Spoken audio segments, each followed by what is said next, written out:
So the four things that we're going to talk about, okay, and I think that goes for past, present, and future, is number one is lead generation. And during these times, I did feel uncomfortable the first couple of weeks in talking about lead generation because, in social media, it's a little, I understand there's some insensitivity because of, we're seeing a lot of, negative in the world today, but we are business people, guys. And when we talk about holding ourselves accountable, what's the first thing we need to do? And that's lead generation. So many of us, we sit down and we say, well, Mike, how can we lead generate when we can't make phone calls?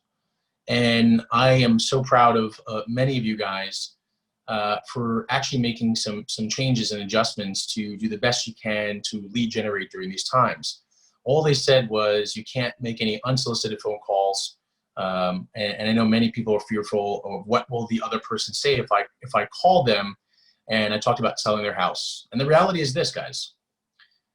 Perhaps they're not going to be interested in selling their house today, but perhaps you can call them and talk about, and these are people from your sphere, of course, these are not unsolicited calls, talk about not just checking in, guys, at this point. At this point, many people have already checked in.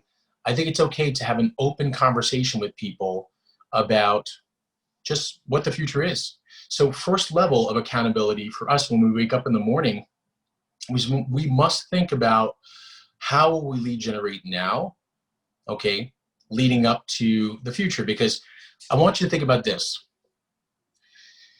If this was the holiday time, right, let's talk about Thanksgiving. Usually around Thanksgiving, leading up to the end of the year, all the way even till February, for many of us, a lot of customers, buyers and sellers, are not quite interested in working with us. It's more nurture, nurture, nurture.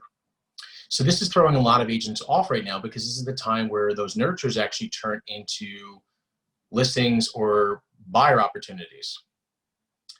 So if you were to think that right now, that this was November, what would you do then? Because that's the situation that we're in right now. We're in a situation where everything is somewhat frozen because, quote unquote, back then it was holidays. Now it is this is a very serious matter, okay? There's a pandemic and we don't know, nobody knows what the future, but there will be movement. So your job when we wake up in the morning, and it's not easy, I've said it multiple times to all of us here, there are days I feel good, there are days I feel not so good. But I know the ultimate goal, because I'm an entrepreneur, I have to get up and I have to try to move forward the best I can. And because when agents ask, Mike, what's the first thing you need to do, is lead generation. What will that lead generation look like? So let's talk real quick about what lead generation looks like. Currently, many agents who are on the lead program, and I'll start with that first, that are some of these on this call, have you actually reached out to your sphere? I know that Danny Gamil was on the call yesterday. He said him and Russ did some videos, emailed it out to his sphere, and they actually got a seller lead, a buyer seller lead, by just sending a video, and a mass video to their sphere saying, hey, we're here for you. So that's lead generation. And I get it. Emotionally, we may not feel ready to, and that's okay. But we have to start getting and breaking the ice, because unemployment for agents, I don't know how long it will last, and it's probably not enough to survive, okay? But we are business owners. We have to get up and get going. So lead generation, what does it look like for you every single day? So yes, in the past, it was call, call, call. In the past, it might have been, networking, and you could still network. And that's what's interesting, is that many agents or many entrepreneurs will continue to make excuses. And remember, this accountability, so I'm going to be a little bit tougher on this call. They'll make excuses as to why now they can't call.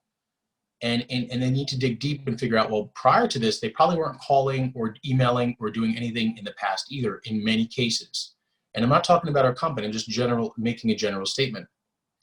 So lead generation is the first thing every morning. And if you think about 4 levels could be done in 1 hour, could be done in 3 hours, whatever your capacity is for that day. So I am sensitive to the time, because I promise you, there are agents right now that are extremely hungry and doing the actions needed for when this is all lifted to move forward. Okay, so second level is then conversion. Well, Mike, we're not converting any leads. How can we convert? Well, I'm noticing in the referral networks through Boomtown, through Remax referral networks, and many other groups that I belong to, there actually are leads that are converting. Liz Mucci mentioned yesterday in Staten Island, there were like, I think 80 new listings that were posted, 80 new listings. So I would be looking at the data, and I think many people are, you know, as always, there are some agents saying, well, oh my gosh, there must be dubious activities. They must be calling all the expireds and they're not allowed to.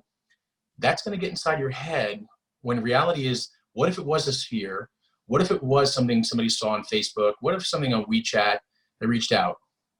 So lead conversion is still an opportunity, but to feel more positive, I think we want to understand that lead conversion may be at a lower level today than it was before. So for those that were experiencing high level conversions, expectation, okay, instead of you converting 1 per week, perhaps it's going to be 1 per 2 weeks. I don't know what that looks like for you, but that's the second activity, lead conversion. Okay, the third activity is lead servicing. Now, for those that already had some deals in the pipe, you know, and those that might have had some lead nurtures, buyers and sellers, you need to the third one is client care.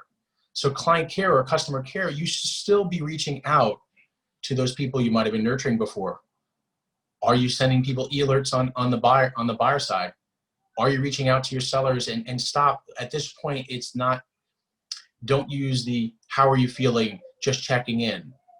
It's okay to actually have a conversation and say to them, hey, are you open to a business conversation? It's okay at this point, I believe.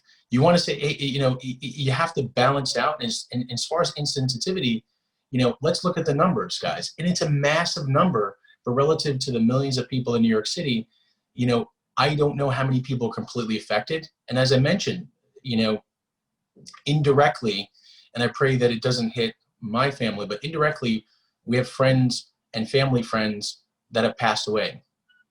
But guys, what we're not, and this is accountability, what we're not measuring is what will it look like when this is all done? What will all the inactions look like? Will someone else be doing what I'm sharing today? So client care is third. And then fourth is education. And why I say that is because once a day we're having some type of conversation at Remax Edge, and how much is too much? Meaning, how many webinars in a day? I believe a meeting is very functional today. It's a very good way to get our group going and seeing what our colleagues are going through or what topics.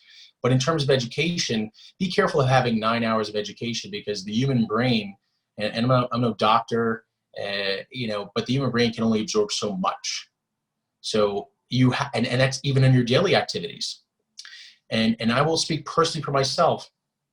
For when I went through some tough times in my career, there were times I started thinking about, okay, what will I do? You know, should I build a website? Should I do more video? Should I send more marketing out? And when you pull the layers back, it's those 4 things again. And I know some agents might leave this meeting now as I continue to talk, because they're like, well, what's Mike talking about? You know, I want to get back to watching some Netflix. And I'm sorry that this interview I will not filter out. So if those that are uncomfortable with the topics, I'm just being very clear that this is going to be very, very straightforward. This may seem at sometimes not the most, how can I put this, the most positive conversation, because it's going to sound somewhat insensitive, but I promise you it's not. We are business people, and we need to make sure we have, in the Mindful Monday, we talked about or actually yesterday as well, the grieving period. There's a grieving period, but we have to figure out as business owners, how will we emerge and move on? So those are the 4 activities, guys. Those are the 4 activities. As a reminder, it's lead generation, lead conversion, client care, education. Those 4 things every day. If you find yourself going too deep into the systems piece, just like your regular day, you're a little bit off balance, right? So if you're going to try to create this amazing website and it's taking you 10 hours a day, you're off balance again. Because when this all opens up, just like guys, I'm speaking from experience. So I'm interviewing myself right now, okay? Get in there and over systemizing. I remember sitting on my back porch back second year when my team almost basically I was business broke, and with $1 million plus revenue, business broke. Okay, I remember sitting on my back porch, sweating, and trying to design a system for hours and not doing lead generation. And I promise you, that was, with hindsight, it was a waste of time, and it held me back because I was doing too much of something when I should be more balanced. So as we head to our conversation or interview, I want to open up for questions in a couple of minutes. So please put some stuff in the chat box. More questions you have, the better off this conversation will be around accountability. So I'd love to see chat. And remember, as I mentioned a lot of times in these meetings, if you put something in the chat box, I will call out the question. Only if you unmute, I will ask. I will talk to you. If you leave just a question, I'll just state the question. So don't feel free to just put it in there. I will not call on you if you have a question. So I hope you guys have the framework, and I hope and I pray that you are doing the activities daily. Hold on, we just have an audio issue. Okay, sorry. I hope that you're doing your daily activities as much as you can, whether it's 1 hour or 8 hours. Something every day will build that momentum back. Okay, something will. So let's go now. I would actually like Paulie to unmute for a second, and we're only going to be very quick with each one of the individuals that that were supposed to participate today. And I'm going to ask just 1 or 2 questions, because what's interesting about past, present, and future theme is that someone like Paulie was on my team before. And what I want to, so past, present, and future around accountability, what does that look like today? And I'm going to start with Paulie for a second, because she's relatively new to the business. And I say new, it's actually it's a couple of years.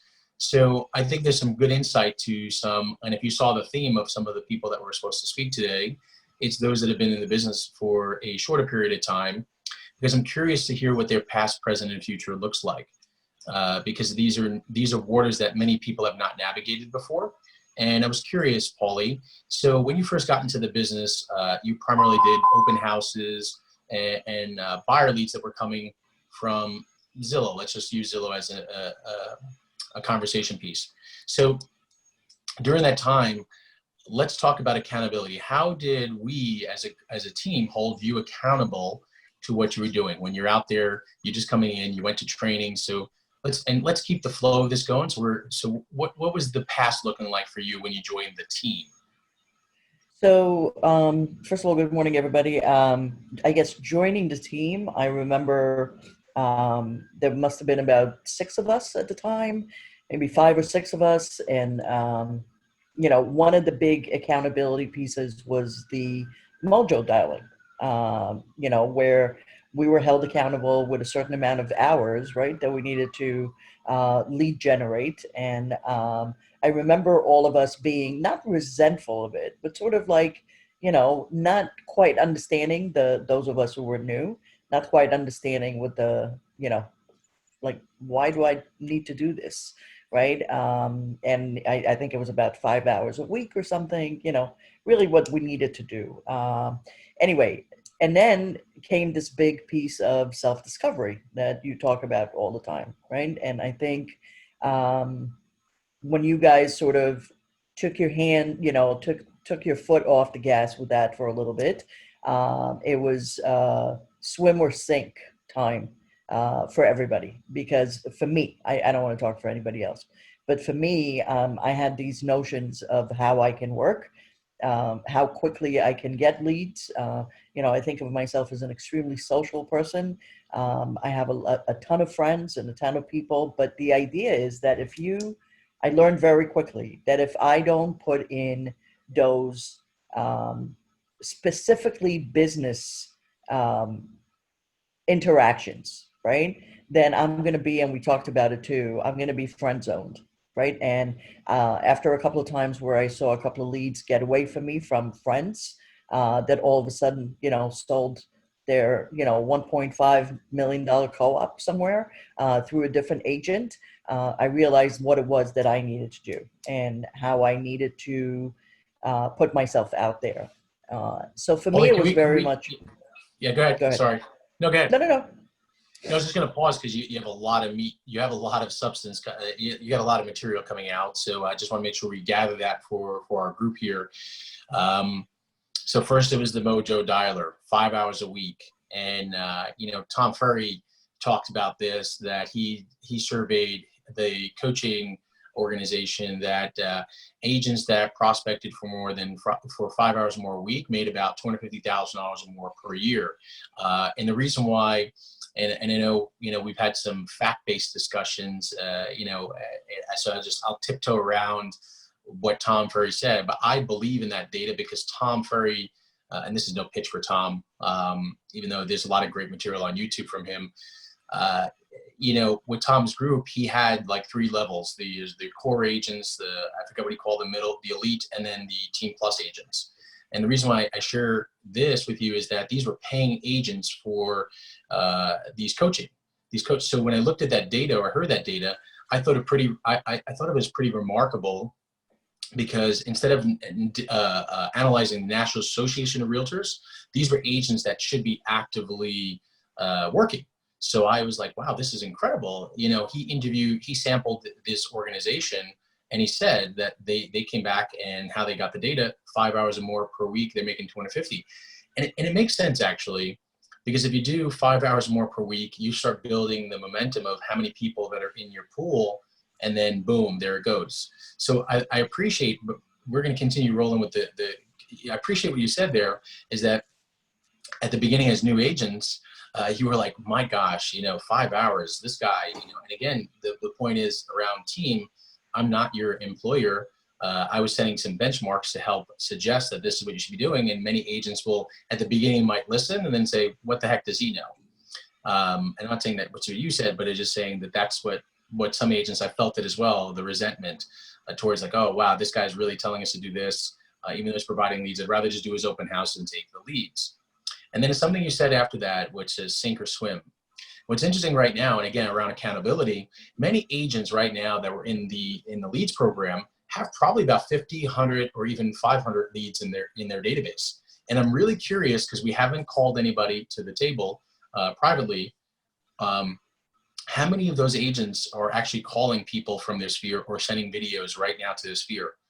Whereas some agents are sitting waiting for the phone call coming from StreetEasy, Zillow, or OpCity. How many people have you reached out to? Because this is exactly Paulie's point, is sink or swim. Okay, the phone stopped ringing, and I think that Mary Lee brought this up in a conversation yesterday with me, and Judith McKenna, actually, interestingly enough, even though it was somewhat indirect, is that back past, right, many agents didn't have these resources, and I think that many agents today kind of were spoiled in many regards. And spoiled means that they showed 5 houses and they sold the property, or they waited for the phone call to come in from Zillow.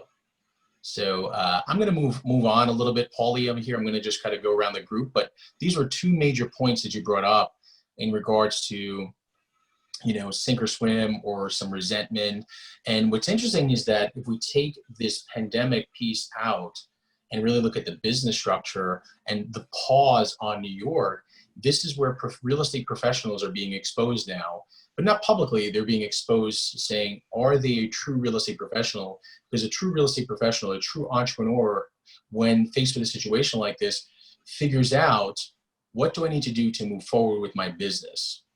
So it is a sink or swim type of situation, and that's something that Mary Lee brought up yesterday.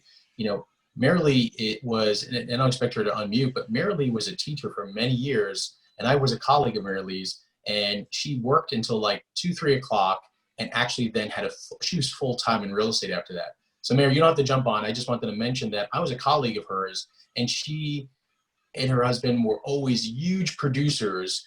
That was just remarkable to be in an office with producers. And Mary Lee actually had a full-time job that she worked until 3 o'clock, and then had a full-time job in real estate, which is pretty remarkable, because when you look at it today, how many hours are agents applying to their business today? Okay, and then Judith McKenna was mentioning that, she was showing 50 to 75 homes per week. The question is, we have to look at ourselves in the mirror. Are we ready to do that again? Because that's really the normal market, guys. Even though agents will think that the normal market is taking pictures of some group of people standing outside their house, with, oh, look at this open house, and then they drive off in their Mercedes with the balloons. Haha, look, I slayed it, guys. Or they ring the bell in the office. Woo, I ring the bell in the office. Okay, those things are going to change again, and it's going to be, you're going to earn your weight now. And that's okay, because that's actually normal. It's not normal to work 40 hours on a listing and then get paid 50 grand. Think about that. That's not normal. That was actually a time where things were just moving fast. The system was set up where you were getting paid for services, and there's services earned because that's the way the system was set up. But the normal piece is you show property. And again, one more past piece. Some of you guys heard this story before. 9801 Shore Road, I talk about it. I know this is a recording, but I don't care at this point. 9801 Shore Road, back when the market was down, I had that listing for like 14 or 15 months, showed the listing 150 times, 150 times. And the buyer that actually bought it was through another agent in another office that actually, I showed that buyer the listing twice during an open house, folks. That was the past. And I made 6 figures in income during that time. So the question is accountability today. What does that look like? And you know, I'm waiting for some questions, guys. We're a little bit quiet here. I'm not going to call on anybody, meaning I'm not going to, if you ask a question, I won't go back and say, what are you doing for accountability? So don't be fearful of asking questions. Put it in the chat box, please. Appreciate that. So what do we got over here? Ivy, Ivy, you still on the line? Are you okay with having a chat real quick? If you're not, it's okay. Yeah, I'm good. Good. How are you, Ivy? I'm good. So Ivy, you were newer to the business, and when I talk to Ivy right now, even though when I say newer, it does not necessarily mean that someone is not good at something. So when I say new, Ivy, please don't have we don't have a stigma around new agents, because I've seen some new agents crush it. So please, when I say new, it's same thing with Paulie. Paulie's been in the business for the time just flying, but it's like 2-3 years now at this point. And that's still kind of somewhat newish as we transition. So tell me, when we talk about past, tell me what the past, and the past could be 3 days ago. So what are you looking like in your past, right? So how you did business before, tell me about what that looked like for your past. Like in the very beginning, I actually take the license as a like my mother asked me to take a license because we had a house for investment. I was in school, and I actually wanted to buy a house when I was very young, like 14 years old, because I feel like I can collect the rent. Like I don't have to be, Awesome. yeah, I don't have to be stressful about making money. Like I do like to work. It's just don't want to work under a lot of stress. So I really wanted to have a house when I was like 14 years old. I came to this country when I was 13, so I keep Wow. saving money. I started work when I was 13 too. So I was as a nail tech. So I just save a lot of money. Like I have part time. So when I was in college, I bought a house. Then started. When you were in college, you bought a house? Yeah, with someone else together, like investment. Very nice. Not here though, in Bronx. So we started to collect the rent. Yeah, and for business, I think in the beginning, it's like a part-time extra earning. So after college, I graduated last year, like May. So I started to try to earn like more money as a full time. So I quit my nail job. I always had part time. So quit my nail job. Then I started to do more showings, trying to find more ways to earn, like get listings, something like that. Like I do like postcards, because I tried like to call people. I really afraid of rejections. Like it's just not for me. So I started to do postcards and mail out letters, expires. And in my old office, I had a partner, like he's a little bit older than me, so we go get listings together, but it's just not easy. Of course. Yeah, but I actually do more like buyer side. I like to talk to people. Like I feel like for buyers, I'm like a little better than sellers, so I do more buyers. And what's interesting, Judith mentioned this yesterday, and also I believe Danny Camille. Buyers right now, as it enters this transitional market, they'll be more empowered, and the buyers that are motivated, that wind up sticking with their buyer's agent, actually stand to gain more. And I mentioned this yesterday with Judith Ivy. Well, actually, Judith started the conversation, and I kind of complimented it. Judith, back when she started Ivy in 2008, she started basically during the quote unquote market crash, and she focused on buyers because of the industry that she was in before, the customer service industry. And as she mentioned yesterday, the buyers it's a happy time. Sellers are a little bit different. They're happy as well, but buyers are more appreciative. That's what Judith was mentioning yesterday. So what we'll talk about, Ivy, as we go into the present and the future, actually, is that buyers are usually open to what they call a loyalty agreement. And Judith might talk a little bit more about that another day, about not just loyalty, but also a almost like a buyer listing agreement. But what I did, Ivy, is that I asked for loyalty from these customers, and I started stacking those loyalty agreements up. And what's interesting about those loyalty agreements, they were from actually people who actually sometimes didn't even communicate that well in English and worked with me. So when I share that, is some people say, well, Mike, in my community or the language that I speak, my customers will never sign a loyalty agreement. And I promise you they will, but you have to show the value of why they should work with you. And if you like, and Ivy, as we go into present and future, I think that the future is bright for those that like to work with buyers and that are patient. And that are patient, because Judith, as she mentioned, was showing 50 to 75 homes in a weekend to buyers on the small island of Staten Island. So that's how much inventory there was. So I'm excited for you. So now, what are you looking like in the future for yourself, Ivy? As you're in the present now, are there any things you could share that you might be doing today or thinking about doing in the future? Because I don't think this virus is going to away like sooner. Like so I had a friend, he does like web design and app, something like that. He interviewed me like a week ago about designing an app for real estate. So I gave him some advice, like he has to we have to upload videos. That's like very important, and 3D for houses. I think in the future it's going to be, I think video is going to be very important, and something like online sales, something like that, and we can talk about it.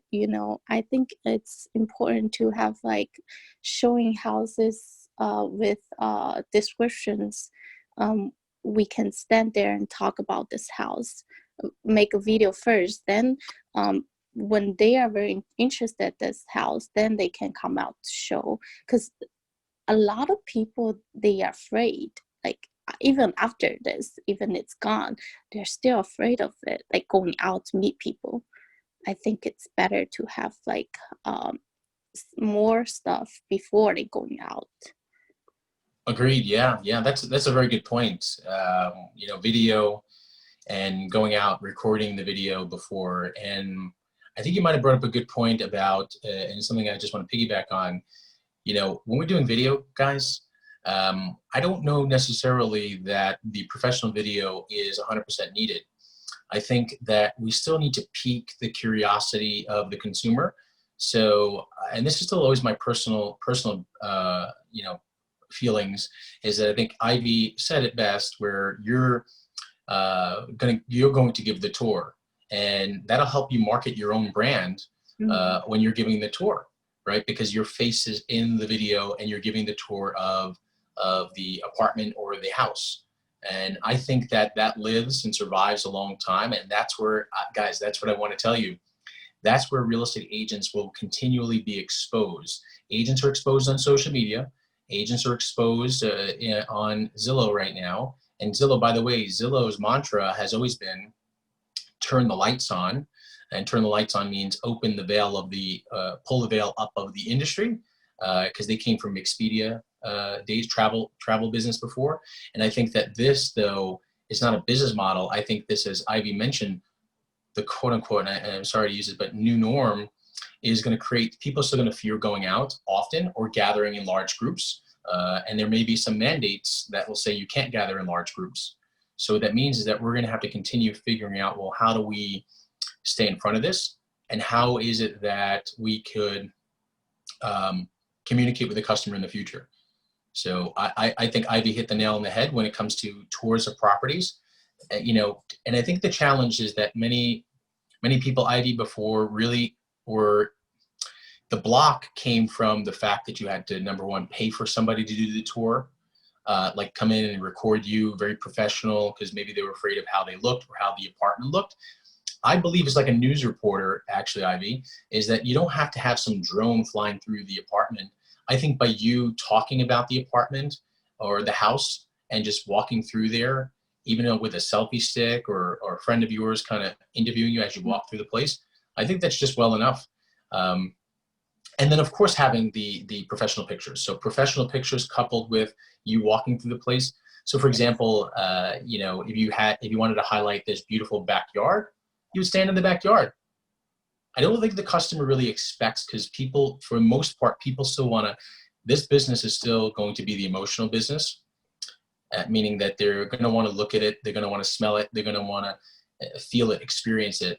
So anything else, Ivy, that you want to mention? I think you really brought up some good points for the future. Anything else you'd like to mention? I have been watching like Ryan Serhan's video a lot. I think he's very good at like those luxury stuff. I think we can make like more simple videos like Right. him, like his, and I mean, step up close to him. Mm-hmm, mm-hmm. Yeah. Nice. And how do you feel about operating in this time right now? Do you feel comfortable working right now? Are you okay? Meaning, you don't have to answer that, but I'm just curious if you're comfortable answering that. Are you okay with working right now? Is there something that you could share with the group about possibly not you, but their mindset? Like you mentioned, you've been watching some Ryan Serhant videos. Is there something that you could share with the rest of the group here about working right now? Right now, to be honest, I'm really scared to go out. No, I meant not outside, because we're not allowed to go outside. I meant like you're watching Ryan Serhant videos. Like we talked about those 4 things, right? Lead generation, lead conversion, client care, and education. Yeah, are you? So are you following those 4 steps? Not are you following? What can you share? Because those are the 4 components of running your real estate practice. Mm-hmm. Are you able to put in full days? Are you doing half days? What's your feeling about working? Are you just like, so for me personally, I don't necessarily have full throttle, like, hey, at 9 a.m. I wake up and this is what I do. I have personally been a little more flexible with myself. I have some benchmarks, I do this 10:30 call. I have a 9 a.m. staff meeting, but for the most part, I'm flexible throughout my day. Do you find yourself being a lot more flexible? What are you doing to kind of guide your day? It's definitely more flexible. I have been sending out like postcards because of the situation, and also I follow up with those old customers to see how they're doing. Basically, yeah, because I think after this, because people are still selling houses, right? I mean, they still want to sell houses, even especially after this. I think a lot of homeowners want to get rid of their house, something. You're right. Because that's what I am thinking right now. I'm like, oh my goodness. God, this is so annoying. Like, how long it's going to last? Like, I want to sell my house, but I think it's going to be a lot of people selling houses. And now, how are your buyers feeling though? What's your gauge on your buyers? You said you called a couple of buyers. What are you feeling? How are the buyers feeling? And not fearful. I'm talking about, what do they think about the market? Are they giving you any feedback on what they think the market will be after this? They don't really, we don't really talk about market. Okay. My buyers are very funny. They're like, oh my God, you're still working. No, don't go out. Like, they're like, be safe, something like that. I'm like, you too. Like, how is the construction? They're like, oh, this stops, something like that. And we just talk about like how they're doing some, Just yeah. how they're doing. Okay, so it's more of like I wouldn't call it simple conversation, but more of a relaxed conversation. Yeah, I'm like, Has I was going to say, has anybody led into a business conversation? Have you called anybody that was more relaxed, and then all of a sudden they wanted to know more information about like the market, no, or it's not mostly really. no? Okay, but there are some sellers who are curious about how it will look because they're fearful of what the market will look like when this is all done, right? I don't I don't really want to talk about business right now with them because but I Got it. No, think no, I didn't know if they after, were I didn't know if they were bringing it up when you spoke to them, because that's my yeah, suggestion. Is yeah, I don't think we should bring it up, but I was yeah, curious if they were bringing it up when you talked to them. but eventually I think after it slows down, they're gonna rent, they're gonna sell, they're gonna look for me. Of If I course. talk to them recently, you know, they will remember me. Yeah, of course. All right, Ivy. Any final notes? Because we're still gonna talk over here. But any final notes you wanna share with the group? Not really. Okay. Well, thank you for your time. Hopefully you stay on. We got a couple more minutes left over here. Paulie, back for you for a second. Paulie, you still with us? Yes, I'm here. So, Ivy was talking about, we kind of got into the future piece. What about you for your future now? So you told me how you're operating. What about your future? And the future is now. So what's your future piece looking like? So, In terms, okay, so so a couple of things. let me just be clear. So in terms of economic outlook and Yeah, sure. or you know, lead generation, what does that look like? The quote unquote, as I was talking about, that new norm, possibly doing videos. What does your future look like? So, my future is bright. I mean, I learned how to cook and bake, but no, I'm just kidding. You know, it's funny, but throughout this whole conversation, all I keep thinking is I just wanted to go back a little bit to when I started, because I think I just made 3 years, actually, with you, Mike, and And thank you for um, that. thank you. And when I started, I used to hear all this talk about like the only way that you can make money in real estate is to get listings, and that was, that's the, that should be what you strive for, and very lucrative business, and this and that and whatever. And for a minute there, it really scared me, right? Because I mean, being new, I couldn't get a listing in my first month in the business, and so I was working with buyers, right? And buyers became my thing, and it was awesome. And it wasn't until, I mean, I got a couple of listings on my own through my sphere of influence, but it wasn't until Faik and I got together as an accountability piece, because we did not plan on creating a team. That was something that grew organically, but we just turned to each other to actually hold each other accountable, right? So that we meet in the office and we make our phone calls. And then all of a sudden we ended up with, I don't know, 6 or 7 listings within, 3 weeks. But I still feel, and both of us feel, and he'll correct me if I'm wrong because I see that he's on the call now, but buyers are the future, at least the near future. I'm not saying sellers are going anywhere, but it is not about what kind of lucrative, business you can build with sellers, right? This is our business. This is how we make a living. And for me, it was just getting to the point of being the best that I can be with what I was working on. So the reason I'm saying this is because I feel that, as far as lead generation, and is a lot of it is sphere of influence. I do believe, I mean, I'm not going to pick up the phone right now and immediately go into business, but I do stay in touch with everybody I'm with. And what's funny is I'll put on a video on Facebook or Instagram that has absolutely nothing to do with real estate, and it has to do with some motivational video that I watched that day, or the, you know, the kind of thoughts that it made me have. And then I'll wake up the next morning and my Remax Edge uh, um, page has 25 new likes or 25 new, you know, introductions or posts or whatever it is. So people are out there, people are watching. The idea of putting ourselves in front of people and just letting them know that we're here, and on the point of letting people know that you're here, and you and I talked about it yesterday. I think one of the most important things right now, and hopefully the mega listing agents, you know, will be able to make that transition as well. But I think that customer care, which is one of the things that I focus on right now tremendously, is so important, because you always used to say, if this was easy, you guys would have no work, right? Like we would absolutely have no It's jobs. true. And things have become harder because we're all, you know, we're in uncharted territory. Like we don't know how these things are happening virtually, what is going on, what is not, you know, who's mailing what, you know, who's wiring what. So if we don't know, the buyers and the sellers know even less. They have not a clue as to what's going on, and they look to us to make these deals happen.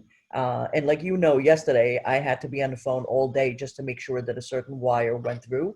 I don't care that none of those people want to ever speak to me, but it closed. But Paul, you know, and Paulie, just to that point about client care, and that's kind of what I want to segue into with Faik on the phone real quick on client care. And you mentioned listing agents, mega listing agents. What happens is, in order for these power listing agents, you want to call it, and I want to take it out, but an agent that carries a lot of listings, what will happen is they will need to double down on the number of listings, whereas the agents may not necessarily need to double down on the number of buyers, because once a buyer is looking towards you as an advisor, buyers during these types of markets will start to latch onto agents more because they need you more than ever, because we're in quote unquote uncharted waters, not because of the pandemic, but once the market starts getting a little confusing and the inventory starts to surge, because as Ivy mentioned before, you know, she as an investor is thinking about putting her properties for sale. You know, many other people will feel the same. They may not come out the floodgates, you know, and put their houses for sale, because sometimes people pause. But client care more than ever, as we heard from a lot of our agents this week, is more important now than ever. And what's interesting is that the reason why I personally have been saying that many agents will be knocked out of the business, and you'd be surprised who will get knocked out, is, and it's one of another mentor of mine said, because Mike, we've all been exposed. And what that means is that if you haven't been servicing your customer during the upswing the way you should be doing, and you were earning these big commissions, and you continue with that same philosophy, you'll be knocked out of the business, because customers will demand more service. Because you know why? The listings will stay on the market longer. Buyers will stay in the pool a little bit longer. So they'll have more time to think about, is my agent actually giving me the proper service? Whereas before, agents would get a listing, they would show their presentation saying, we're the best, we're going to market it, we're going to do all this. And then boom, in 45 days, it was in contract. And the seller didn't even think about, did they really put my listing everywhere they said they were? Did they actually take professional photos like they said they were? Did they do it? Did they overall do what they said they were going to do? But what happened was, by the time the listing went into contract, it was over. They couldn't even think about it. It was like, oh wow, you know, Johnny or Susie did a good job. And you know, now buyers and sellers will start, because the time will take a little bit longer, sometimes a lot longer. They will have an opportunity to think about, is my agent the right agent? So it's a great point, Paulie. I With just that, wanted to mention one more please. thing, just one Yeah. real quick Yeah, thing. sure. You know how when we talked about the Zillow leads, and you kept telling us, and we discovered on our own, that it really is all about the conversation, right? It's not about the specific property, It's that not it's about the all property. about, Yep. you know, just have a conversation, just open it up. So in the last couple of days, you know, people have been reaching out. Like I picked up a couple of Zillow leads, which was funny, because when the phone first rang and that was the number, I was like, oh my God, you know, it seems like the world is coming back alive. Right. But the idea is that people reached out for rentals, things are going to happen.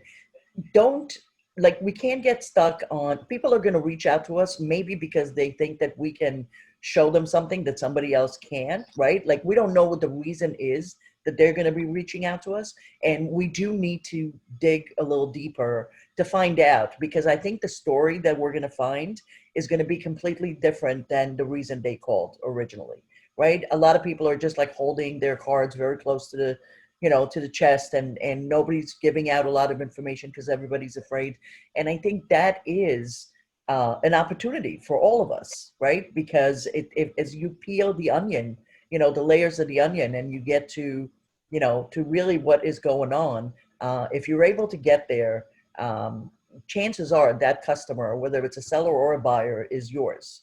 And It's interesting, Paul, you talk about the conversation, and I was on a meeting yesterday, and it was a leads meeting, and they were talking about leads, and they played a phone call of an agent talking to a customer. And what's interesting is that this time and time again, call comes up. These are paying agents for leads or customer opportunities. And what do you think the first question was? The Betty buyer asked about 123 Main Street. They actually requested a tour for 123 Main Street. And instead, the agent still responded, and they're paying for these leads. They still said in the first line of the dialogue, do you have a pre-approval? Do you have a pre-approval? And that right there, my friends, when the market does in transition, the buyer will not take that anymore, for sure. As it was in the past, they didn't like it because it's very uncomfortable, right? Somebody who's frustrated by looking around online, and finally when they get in touch with you. And I want to tell all my friends on this call as well, it's not just about Zillow. It's about WeChat. It's about the newspapers, the magazines that still exist out there. The buyer has gone through a journey to find you. And when they find you, if they don't latch in, so even though Paulie was bringing up Zillow before, I find, and I'll say this to some of the agents on the phone, that because I know some of our agents advertise on WeChat. Sometimes these listings that I see on WeChat that are advertised by multiple agents, and then one agent becomes frustrated because the buyer bought from someone else, and they're like, wow, I don't understand how that happened. Usually it's because it's relationship based. So let's take WeChat out of it, and let's move it to Facebook. Let's move it to newspapers or magazines. It's the same thing. It's the relationships that get solidified. Usually that's when the buyer buys. And this whole buyer jumping around situation, if you're working with a buyer that's already jumping around, then that's where the agents, I will tell you one more thing about future agents who worked with buyers before, that worked on open listings and or work on buyers that are just jumping around because they said, no, Mike, you don't understand my customers. They all jump around. They don't work. I worked with almost every single type of customer from every single background in the past 20 years in Brooklyn and Staten Island. So I will tell you that I wasn't looking for the person jumping around, and I would latch on to someone that wanted my service. So be careful at going straight into the qualification, because that's where agents have gotten in trouble in the past. Because what blew my mind, and it's the self-discovery, I think Marilee and Judith brought up again yesterday, and all of it, it's if you were only showing 10 houses a week, my friends, then right now I would already kind of just pivot out of the business, and as accountability, get out of the business, because you, my friends, should be showing 30, 40, or 50 houses a week, or getting, if you had 5 listings, you should be getting 10 listings. You need to double down, because that's the way the business will look in the future. And the future is now. And that's okay. That's a more normalized market. But many agents, I think my frustration in my trainings in the past were I was trying to demonstrate to those newer agents, like, hey, this is the way it was. This is not normal. Actually, what's not normal is the way the market was operating then. That was not normal. Like, take one buyer after one phone call from Zillow, take them, and then boom, they make 10 offers. Oh my goodness. I remember, and I'll tell you one more story, and then I've got to get on to Faik for a little bit here. Some of you guys already heard the story.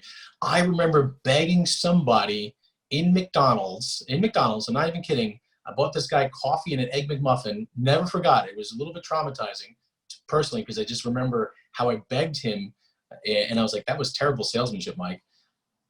Because it was selling his condo project, and we literally sold this unit like 3 or 4 times, and he had made an offer like 6 months before, and he was very aggressive.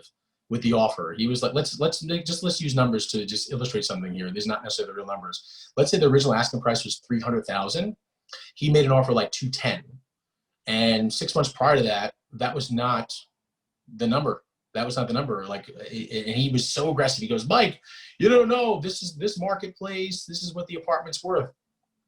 Well, 6 months later, after 2 contracts died, that number that he put in there, he was the only one that we were left with. So I called him up. Let's call him Joe or John. Let's call him John. Hey, John. And you know what he told me? He goes, Mike, yep, I'm still looking for a place. I'm like, all right, John. So, the condo over here, 123 Main Street, it's, the deal fell apart. And you know what? We are interested in having a conversation. He goes, how about you treat me to McDonald's? And I'm like, oh, boy. Yeah, sure. Where would you like to meet him? To McDonald's 23rd Avenue over there, 24th Avenue? Yeah, sure. Go in and buy them the Egg McMuffin. I literally had to, listen to the craziness it was just spewing. Not about real estate either, by the way. And then lo and behold, he went from his 210 offer now to 190. And I'm like, come on, John. John, come on. You're already that slow. But Mike, you know what happened the last time? That's my offer, and I'm sticking to it. Long story short, guys, he actually, from the 210, we met in the middle at 200, and he was the buyer. Guys, this is a normalized market, my friends. And so if you're fearing that, you should embrace that, because for those that have been like Faik in the service business in the past, if you went to a restaurant and the food came out not to someone's liking, guess what? You got to go take it back. Add a little more seasoning, heat it up a little bit more. That's a normal service when you go to the restaurant. If the customer doesn't like it, guess what? In the real estate space, normal service is actually providing a service to your seller and to your buyer, and we weren't necessarily in normal times. So we're going to kind of end up with Faik over here and kind of close on some closing remarks, because be mindful of time. Faik, just if you don't mind, because we're a little pressed for time here. Where are you at going into the future? Presently, and you don't have to talk about the pandemic and being at home, but presently, where are you at, and where do you see the future going? You could talk about economic future. You could talk about the future of how your business will operate. Give us a little bit of insight, please. I'm actually ready. To be honest, I'm very ready. I'm very excited about the future, because I know that market is going to shift, and market is going to shift. I wouldn't say dramatically, but it's very naturally. And the natural way, the fact that we know how the market operates. If there is a lot of demands and there is a little supply, we're going up. If there is a lot of supply but very little demand, definitely we're going down. But I don't think our business is going to change, because we're not the one who's buying or selling. We're the one who's actually helping the transaction. So it's like putting yourself in the stock market, and as a broker, I'm not losing. This client is losing, or this one is gaining. But I'm helping the transaction going and flow going. So in that way, no matter high or down, we're definitely in a business. That's a number one. Number two, I'm excited in a way that if before, I think this is the norm right now. So in general, when the first time the FaceTime came up, it was a fun thing to have. Now more and more, I think I don't even take my phone out of my pocket, but because of you always using the Bluetooth, and you're not putting your phone on your. That's the thing. It's a norm. So when you drive, you actually have your phone in front of you. And I would say this is what's gonna happen in the future. This is how the conversation is gonna be.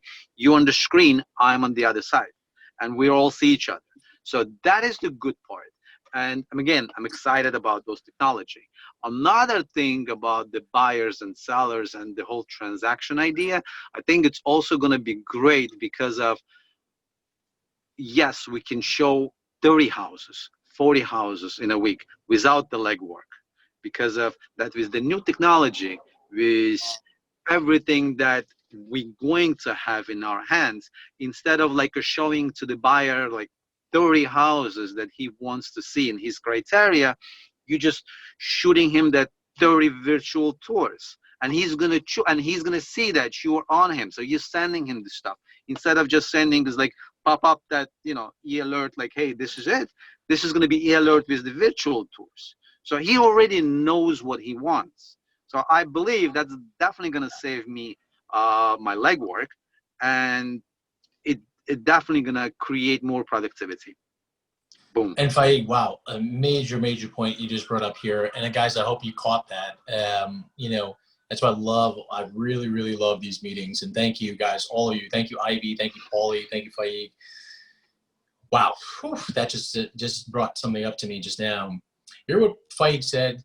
You know, back when you know, Judy was describing showing 50 houses, Faik actually brought up something very interesting. You know, if Faik is touring a house and he got permission to video the house with him in front of it, he's actually doing the work for his buyer customer because he's doing the legwork, but he could do the legwork on scale. And what that means is, wow, I just had an you know, monumental moment just now. You know, showing the property, you could be in let's say, for example, you're at 94 Ave 24, Fort Hamilton, and you were with another customer. You actually physically went there because they had something piqued their interest. You went to show them. And you had permission of the listing agent because there, of course, there's going to be some new regulations, but you had the permission of the listing agent to record the video to send to your customer, but not to post it on social probably. But let's play with this for a second. And none of this is actually in place yet, but I'm just thinking about how this world will look, as Faik described. And boom, you did a video tour. Hey, what's up? Hey, what's up? It's me, Faik. I'm at 9524 Fort Hamilton. I really thought you'd like this listing. I just toured it with another customer, and basically here we are. We're in a 1-bedroom apartment. Floors are beautiful. Hey, take a look at the floors. Okay. Yeah. I mean, this is a really sweet apartment. It's close to the train. It's close to the bridge. Guys, you record that one video, and for what Faik just described, and let's say 10 people are on an e-alert, instead of sending them an e-alert with an email, it's your face touring the apartment. And my friends, that's why I said this evolution is going to happen. The agents that figure out how to scale this will make more money. We'll make more money, and we'll make it faster because of the fact that they're, instead of e-alerts, they're going to step out in front and say, wow, this is crazy. I'm going to stand in the front of the apartment. Boom. Hey guys, it's me, Faik. And you'll create the relationships because you say, well, Mike, can't a drone do that? Why do I need to be in the video? Guys, it's still a relationship business. People still want to meet you. So if you stand in front and say, hey, I just toured this beautiful apartment. And, you know, like, for example, as I said, people are exposed. You know, Mary Lee knows everything about 3rd Avenue and literally probably all history of all these business owners there. And she talks about it on her tours. So, and I know that. And so imagine this, Mary Lee she just is at 123 Main Street in Bay Ridge and says, hey guys, what's up? It's me, Mary Lee, your friend. I was at this apartment. Oh my gosh, it's gorgeous. The bathroom had subway tiles. I love subway tiles. La, la, la, la. It's not, right? I know that's you. And that's not being posted necessarily on YouTube or anything like that. It's being sent to your clients as Faik just described. So Faik, phenomenal point. And I really, Mike, do we need permission if it's not our listing and sale? Yeah. Well, that's what I was telling From the Faik is that, listing agent? yes. From the I was telling Faik, as it stands right now, you certainly need permission. And I would say that, you know, we would get some clarity on that, but I know for sure you'll need permission. And I also know that, you know, posting that we may not have permission, but ready. And this is where we need clarification from an attorney. In the listing agreement though, the listing agreement does say that it allows you to internet market the property. Okay. We just need to look at MLS agreements after. So I would say that, you know, very interesting point. I don't want to say anything on our group here right now because we do need clarification. But Faik just basically brought up a point that we've shared, but I think this was boom. How will agents, all the things have been described, how will agents operate? Because here's what I want to say, Faik. Faik, unfortunately, if videos replace your faces, and I'm reluctant to say this, but I'm going to tell you something crazy. If videos replace your faces, then and customers are okay with just seeing the video tour, the consolidation of the industry is this. Zillow will just record the properties, okay? I wish I could just edit that right now. It'll bleep it. So ABC Portal will record the properties, buyers will be interested, and they'll have a sales office for one agent to come talk to the customer. But I don't think that's going to be the reality. I think the reality is going to be Faik walks in, Faik's got a personality, people like him. Hey, what's up, man? It's your boy Faik right now. And then Paulie has her own character, Anthony Lopez. Everybody has their own thing. That's what still makes us us. And I think that it's a beautiful future, Faik. So if you have proactivity, I would say proactivity. Yeah, if you have any last notes, I would just like to end off on the beautiful future because you have to be mindful of everyone's time here. But yeah, the future is bright, guys. Although, yes, we're praying for humanity and we're all safe from this pandemic. But I'd say the future is bright for real estate. We just need to continue on thinking about what it is we'll do to serve our customers better. But the future is bright for sure. So, Faik, I think we should just leave off on that the rosy future. Anything you want to say? That's as long as we're alive, we're moving on. Well, that's for sure, for sure. Well, guys, as always, I want to be mindful of all the time. I appreciate all our guests, Faik, Paulie, Ivy. Thank you so much for your contribution. And guys, tomorrow, fireside chat with Yuri Moishes. He's going to be talking about past, present, and future legal topics. First 30 minutes will be in Russian. Second will be in English. So please look forward to that. I'll see you guys all later today or tomorrow. Thanks, guys. Thank you, Thank you. Mike. Bye, guys. Bye, guys. Bye, guys.